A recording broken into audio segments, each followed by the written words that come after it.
Koro Kinaryo Purwakating Kon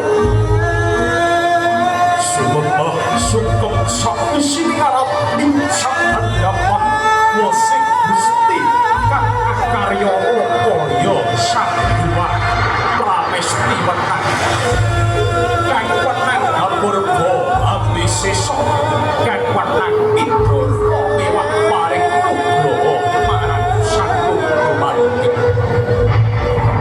kantiya memuji ayu ayu kang tonton ayu kang tonton pinaka ingkang dados gancaring cinaring lelakoning urip ati kang agawa sabar sinten ta wonten ing satengaipun margi kahananipun pawongan ingkang melenggang ninggalake ingkang garwa ingkang tansah ngandhut kasyaning Gusti kadya kilot nyamber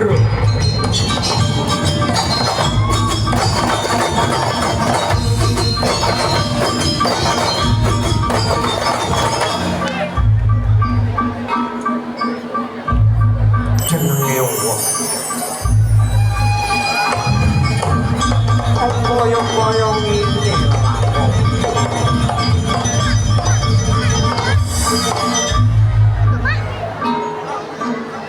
duweni bojo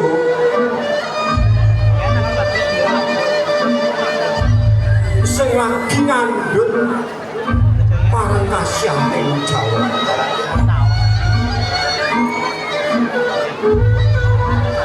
bojoku sing dina iki ngarepi ning kabeh kuwi mau mabot jalaran ngopo aku kudune duweni pilihan caca sing sawiji pilih marang bojoku sing lagi ndandeni sing kaping pindho aku kegodhok marang wong wadon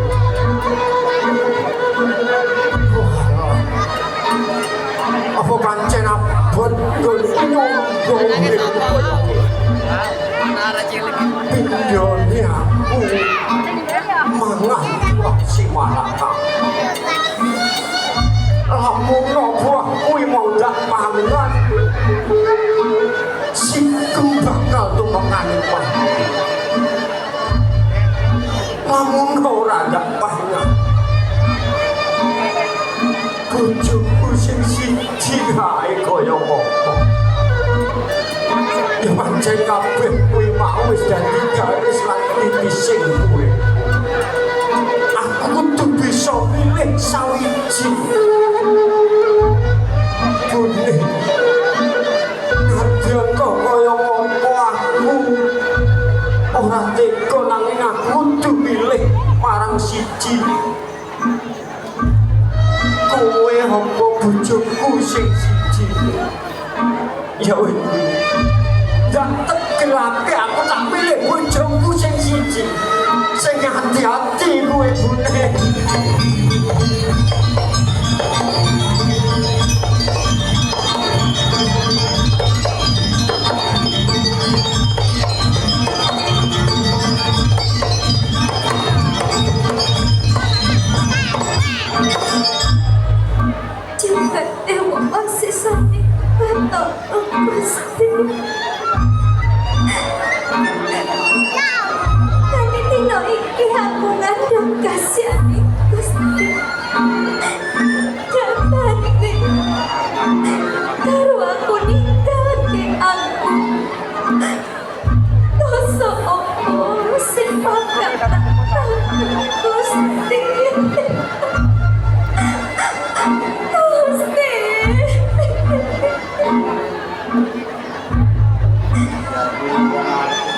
Nanti seperti aku ngerti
Dem, iki anakku bakal arep tak dos banyu gege bentang gede, banyu santer bentang pinter ya Dem ya.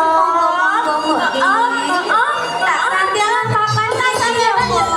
Ya ya ya nak. Monggo wae putraku. Sak iseni cilipun dewasa. Bisa jenjang dhuwur asmane wong tuwa. Kan orang ing semake asmane wong tuwa. Senajan to ajeng rawon iki dalke. Ora dadi koyo pangopo. Nikah. Iso apa? Lah. Lek lari tenan to, pangkling tenan to. Iso apa? Iso apa? Lah sapa? Ayo. Sampeyan foto panjenengan iki pawujudane putraku meneh. Bagus ta? Tak kandhani nih. Putraku pundi, Mbok? Iki yo anakku Sabar. Iki putraku. Putraku kok bagus kaya ngene. Yo, kene Ger. Yo, tak kok bagus kaya ngene iki. Yo, ya ampun. Bagus sama putraku. Sabar. Iya, Bu. Yo. Bagus ya, Mbak.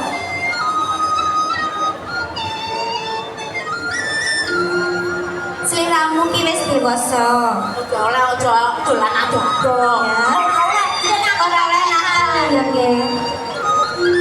Nanging ngene lho, Bu. Kan aku saiki wis akhiring dewasa. Iya.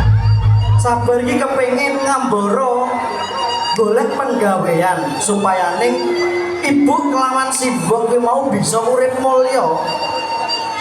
Sik nggih. Ora usah nek kene wae karo buke karo mboke. Kurang mesake Kanjeng Ibu karo simbok lek mbok tinggal. Nanging aku kepengin kaya kanca-kancaku, Bu. Bisa duwe sepeda motor, duwe mobil. Aku ya pengen kaya ngono to, Bu. Ngono. Mula dinane iki sampean karo mboke tak tinggalke. Aku kepengin golek penggawean ana ing Kutaraja ya, Bu. Lek kersamu kaya ngono ra dadi kaya pangopo, Ibu paring palilah marang sliramu nggih. Sabar. Aku ki ora tega lho karo slirane iki mau. Nanging kowe iki mau pancen wong lanang, kudune kowe mau bisa junjung wong tuwa derajate wong tuwa. Aku malilai. Nanging sabar, aku weling karo slirane. Kowe golek penggawean ning diparane ngalor idul nanging kudu bisa bangun ya kuwi Banyuwangi ya nggih ya. Nggih. Nikem. Terus mendi bojomu masih ora usah susah. Ana gantine. Anakku, kula anakku arep jenggar, saiki langka ana dhisik nggih. Ngeten. Heeh, bene slamet ana ing dalan. Ya lah. Putraku kok ya wis cilik dewasa ya, Mbok.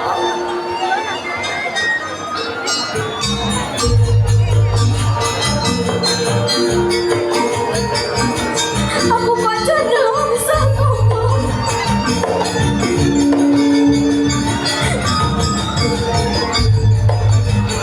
Ya juga.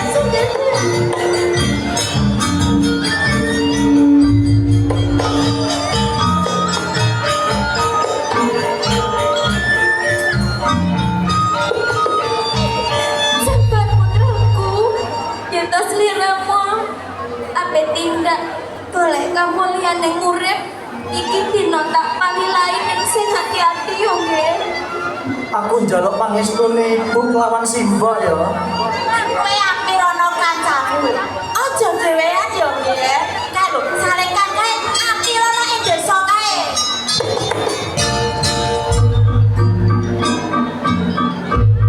Sing hati-hati yo le yo, Mas. Hati-hati yo le putraku.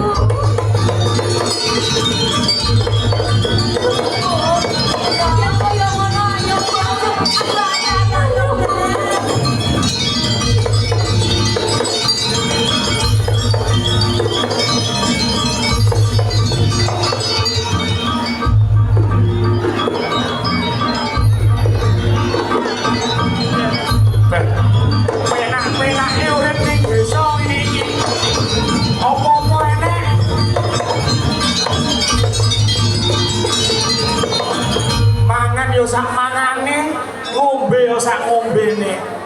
Nandul kelor yo brujuk kelor. Ate mangan yo ora bingung. Urip ning desa enak. Pengen ndok yo jumuk ndoke pitik.